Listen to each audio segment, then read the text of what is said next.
আমার ছোট্ট জীবনের একটা গল্প কি জানেন? কখনো বড় কষ্ট পাইনি। খুব আদরে যত্নে বাবা-মা বড় করেছে।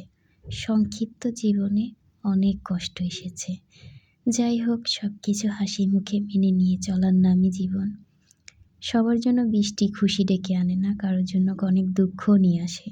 যেমন আমার জন্য আমি যতটা আনন্দ নিয়ে গাছ থেকে ফুল তুলতেছি ভিডিও করার জন্য, ঠিক ততটাই খারাপ লাগা আমার মনের মাঝে আছে। কারণ আমার রুমে বৃষ্টির পানি চলে গেছে দরজার ওখান দিয়ে। আমার রুমটা যেখানে, এই যে দেখা যাচ্ছে এখানে, এই দরজার সামনে অনেক পানি জমছিল ডাইনিংয়ে, ওখানে দরজা না থাকার কারণে। তো সেই পানিটা আমার রুমে যেয়ে অনেক কিছু ভিজে গেছে। তো আমি পানিগুলো ঝাড়ু দিয়ে ফেলে দিচ্ছি আর মনে মনে ভাবতেছি, হয়তো এই কষ্টটা একসময় থাকবে না, কিন্তু সেই পর্যন্ত যেতে হলে আমাকে অনেক স্ট্রাগল করতে হবে।